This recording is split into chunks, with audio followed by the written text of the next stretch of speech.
Hey guys, hope you're doing well today. My name's Qasim, and today I've got with me a bunch of iPhone 13 cases and then some glass screen protectors for all the different models. And using these, I'm going to share with you guys some concrete things that you can expect from the iPhone 13. Now, before we actually get started, guys, check down below as usual for the timestamps so you guys can jump to your desired section of the video. First and foremost, let's talk about the camera system for the 13 mini and the iPhone 13. So I've got this 13 mini case on my iPhone 12 mini, and from the camera alone, you'll notice that the cutout is larger. This is to give more space for the camera system.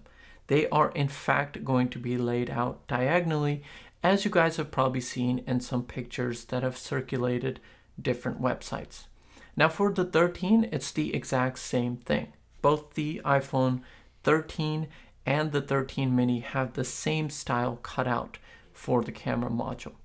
Now, instead of just, them being a different layout, I really hope that we're going to be seeing bigger sensors, because that'll be a much better upgrade than just getting a different layout.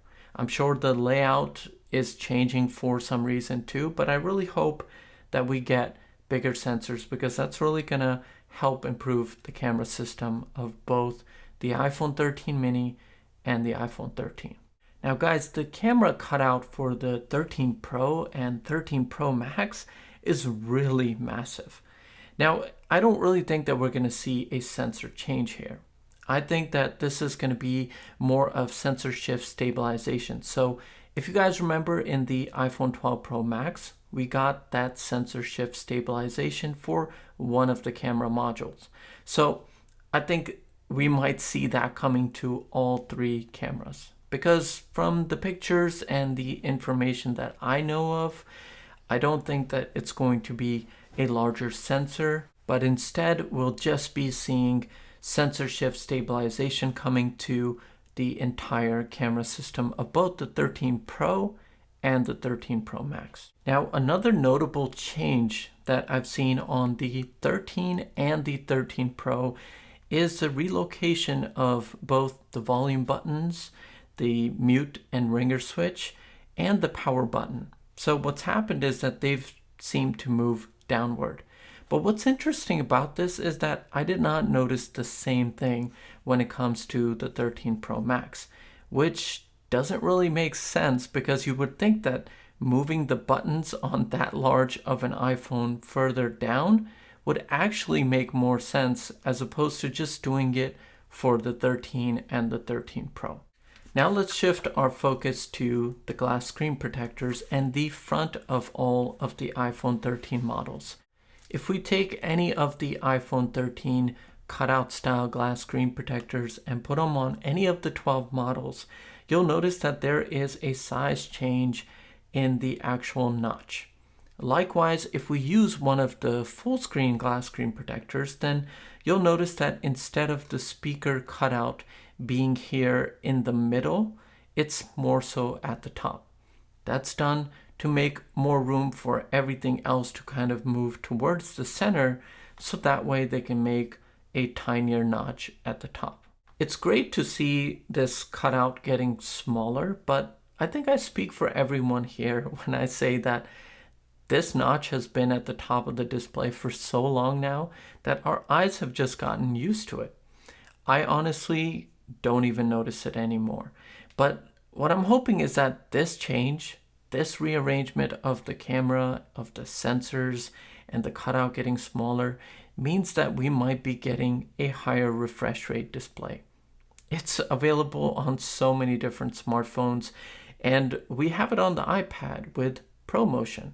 On the iPad with ProMotion, what happens is that as the iPad detects that you need a higher refresh rate, it'll increase the refresh rate of the display or lower it to save battery when you don't need it. This is what gives you that nice and buttery, smooth, fluid motion on a display.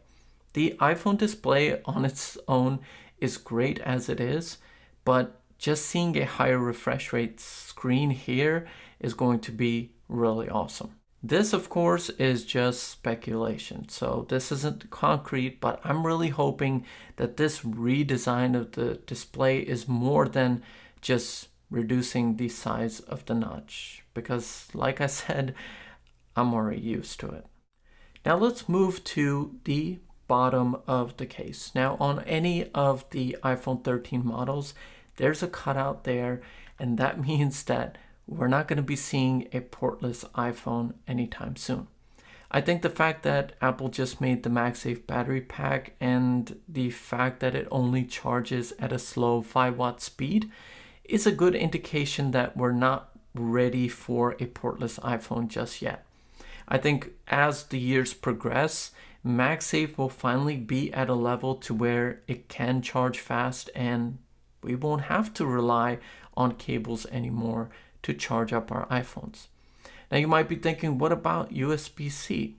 I know we've seen it on the iPads, but guys, honestly, it's only there because to make compatible things like using an external hard drive with an iPad. As far as the iPhone goes, I think the Lightning port is going to be around. Again, look at the MagSafe battery pack.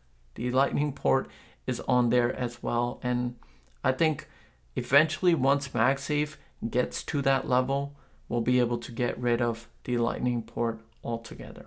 Now, last but not least, guys, we have to keep in mind that these are just some design elements, right? There's only so many indications that we can get of what's actually to come. There's things like battery specs, what kind of processor there'll be, whether ProMotion is actually going to make it, and whether or not if ProMotion is even going to make it to the models like the 13 and the 13 mini. So there's a lot that we've still yet to find out. But these few things, being a manufacturer of cases and glass screen protectors, these things I've told you have to be certain because these are just samples, right?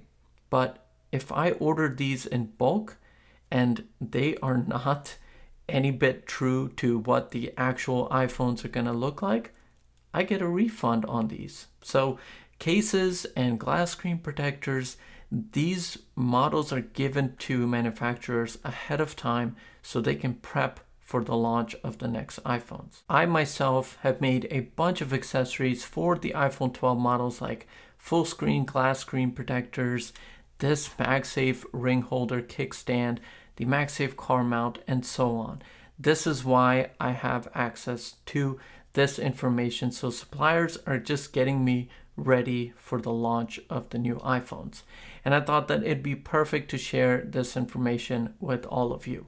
If you guys enjoyed this video, give it a thumbs up, comment down below, and let me know what you're excited about, what you're looking for in the next model of iPhones. And most importantly, guys, take care of yourselves, and I will see you all in the next video.